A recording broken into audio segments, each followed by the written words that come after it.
listening to Tassie Encounters on Faith FM, and we're coming to you from Tasmania, right across Australia. Each weekday at 9 a.m, you can hear what the Bible says about past, current and future events. You can learn how to study the Bible more effectively. You can get to know who God is, why we're here and where we're going. And you can experience personal encounters with Jesus.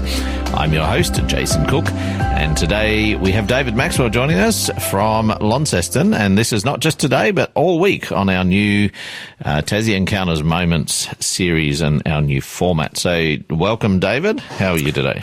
I'm well, thanks, Jason. It's great to have you here. We've got our new format now, and I want to remind our listeners this is new content. These are not recordings, or they are recordings, but they're not old replays. So do text us in still, and we do watch and read those text messages, and we're going to include your responses in our final episode for the week on our Fridays. So we do encourage you to text us in on our show number 0488 880 891. David, we're sort of continuing on from where you left off with our longer format programs. So yes. I want to remind our listeners they can go back and listen to those episodes on our Tassie Encounters or Significant Sevens of Revelation program. You can do that on the website or using the app. So I'd encourage you to do that if you want to get the context of where we're coming from today with this program called The Beast from the Earth. Yeah, good. Thanks, Jason. Yeah, we're going to look at some misuses of power this week in the Old Testament as well as in Revelation. And as Jason, as you've said, if people would like to catch up with some of the background to where we're at, then please go onto the site and have a look at or the app and have a look or have a listen to those programs. Just a warning we should issue for this program. I don't really think it would be suitable for children. Some of the content in the Bible that we're looking at and the discussions that we'll be having may be a bit discomforting for them.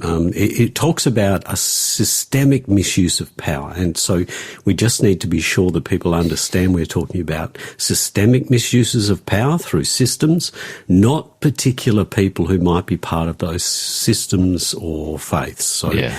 Please don't take it personally. We are looking at historic and worldwide systems, yes, and how they've used or misused power. Yeah, and some of the Bible passages we read today do include some graphic material, so that's why we want to warn you that if you've got children listening, it's probably best idea to turn it down or listen to this at another time. So these are episodes that are available on our website, and you can go there, look for the Tassie Encounters Moments program or Tassie Encounters, and you'll be able to find them there. So great. David, lead us into today. Yeah, no worries. So this week we're going to be looking at Revelation 13, the second part of Revelation 13, and it talks about some systemic misuse of power.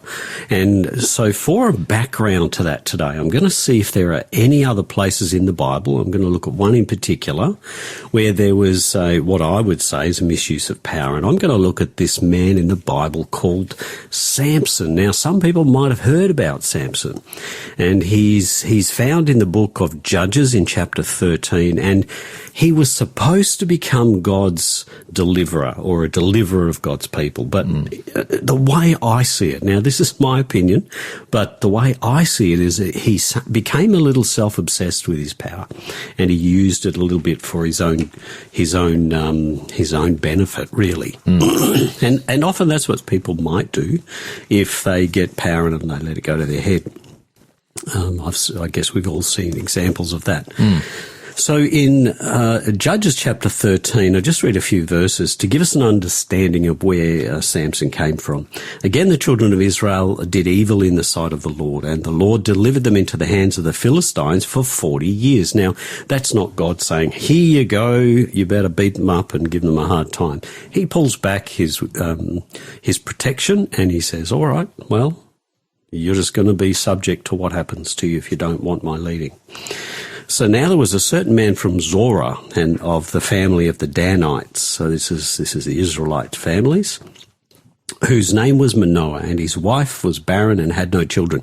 Poor Manoah's wife doesn't even get a name mentioned in here. And the angel of the Lord appeared to the woman and said to her, indeed, Now you are barren and have borne no children, but you will receive and bear a son. Now therefore, please be careful not to drink wine or similar drink, not to eat anything unclean, for behold, you will conceive and bear a son. No razor shall come upon his head, for the child shall be a Nazarite to God from the womb, and he shall begin to deliver Israel out of the hand of the Philistines.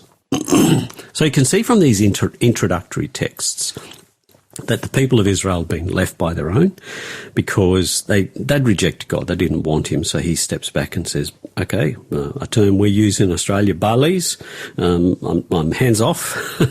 You can do what you want. Because they were doing evil. They were doing evil. They weren't just, not following God. They were doing evil. So for 40 years, the surrounding nations, particularly the Philistines, had given them a really hard time. And now it seems they were ready for some help. They were ready for some help. Have you ever done anything wrong, Jason, been subject to discipline? I certainly have. I remember a time when I was at school in grade 5 and I led a bit of a revolution against our teacher who I felt was treating us unfairly, and I organised a group of us to walk out when we were meant to go to recess because he kept on keeping us in, and I said, okay, we're just going to walk out. And of course we got punished for that. We got detention for a number of days. Oh, that's terrible. I would never think of that for you, Jason. I didn't like injustices, and I felt that it was unjust to keep us in overtime when it was meant to be lunchtime or whatever. So. Yeah, look, that's a really good example. But you were doing it for good reason. I was trying to, but I didn't go around it very well. Yeah. Mine wasn't so great. It was about speeding, so we can leave that for another time. Okay. Look, Samson obviously been told by his parents what it was like to be a Nazarite, and Nazarites were supposed to be a type of the Messiah. Well, certainly he was anyway, as a Nazarite, Messiah who was going to come and deliver the Israelites. But he was going to start doing this and deliver them from the Philistines. Now, a Nazarite wasn't to cut his hair, drink wine or vinegar, wasn't to eat grapes or raisins, and he was even to avoid corpses and graves, even if it was his own family, and that's pretty tough. So, they were really called to be separate. And as a Nazarite, they were supposed to be pure, but I hardly think pure is a good word to describe Samson when you read his story. Firstly, it says not a whole lot about his upbringing, but what happens is the story doesn't start off well because he goes and chooses a pagan wife from the Philistines, and on his way back to see her one day, a lion attacks him, and he gets this power from God. He kills the lion with his bare hands, and ages later, this carcass is infested with bees. He takes some at another point, and so he's not supposed to touch the carcasses, but he takes some. And then he sets up a riddle to annoy the Philistines. And when they bother his wife to get the answer, he gets so mad he goes out and kills 30 Philistines to pay the debt. And this starts some tit-for-tat events that up the ante each time between Samson and Philistines. So, firstly, Samson leaves his wife and the Philistines give it to someone else. Then Samson burns all the crops in retaliation, so the Philistines kill his ex-wife and her father. Then Samson goes and kills a whole heap of Philistines, and then they ask if he can be arrested and handed over to them. Mm-hmm. So as the Israelites are handing him over, because he says, I'll behave myself, as he is being handed over to the Philistines, he breaks his bonds and he picks up a donkey's jawbone and he kills 1,000 of these soldiers. Now, that's crazy to understand that, but that's what he does. And then it seems he's left alone for about 20 years and he leads the Israelites. It seems Samson's really using his power for, his own personal reasons to some extent, where I believe God really gave it to him to use for the benefit of the nation. Yeah, that's right, Jason. And then what happens after that is, he goes to a prostitute, and he seems he has this eye for the ladies. And the next woman he ends up marrying or choosing, it ends up being his downfall. So many people have heard about Delilah and how she tries to weasel out of him. She wears him down and tries to weasel out of him where his strength comes from. And he says the strength comes from his hair. And in reality, that's not where his strength comes from. The hair is just an outward appearance, evidence, if you like, that he's special by God and he's chosen by God. And so when his hair's cut, the outside evidence is removed, which shows the inside relationship's been broken.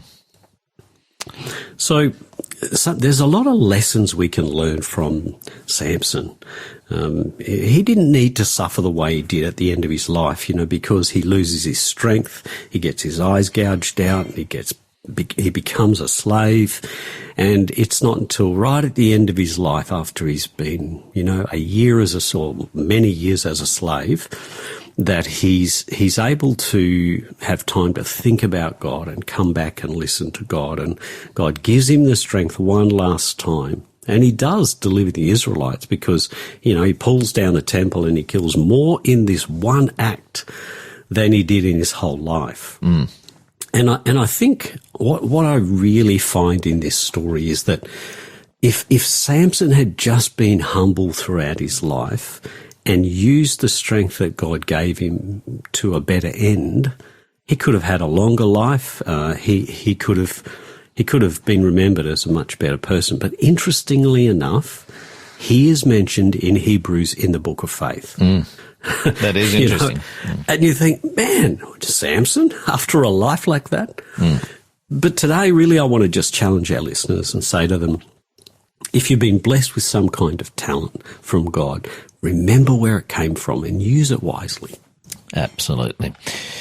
Well, that's what we've got for you today, but do tune in for the rest of the week. We're going to be continuing this topic of really focusing on the abuse or misuse of power. So we've got our book offer just after this promo. This program has been made possible by the support of Adventist World Radio. So our book offer today is actually a DVD, not a book offer at all. And it's called The Final Events of Bible Prophecy. And you can text in the code TEM02 to 0488 880891. So that's TEM for Tassie Encounters Moments 02. Text it in to 0488 880891. This DVD unlocks the amazing Bible truths of Earth's last days. So do grab a copy of that by texting in the code. Well, that's all we've got for you right now, but do join us on our next episode tomorrow, and we've got more discussion of another situation where there's a lot of abuse of power prophesied. So as we go out today, this is a beautiful song, and it's by Scripture Lullabies. It's called Strength of My Heart. And we just pray that you encounter Jesus more today and every day as we go throughout this week. Thank you for joining us, David, and we look forward to talking to you again tomorrow. We'll chat again tomorrow.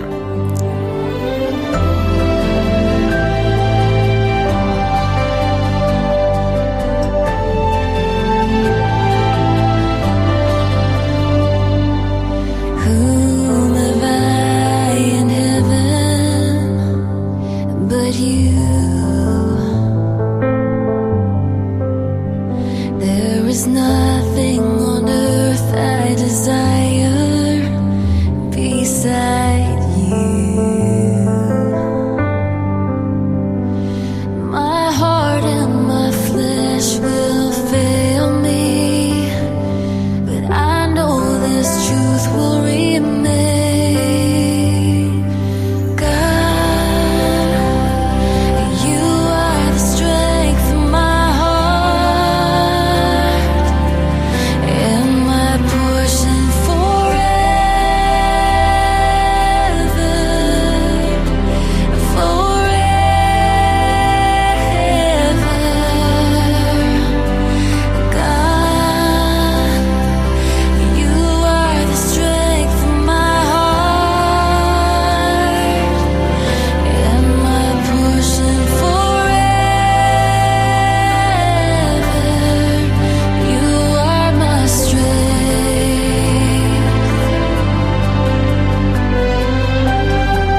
you.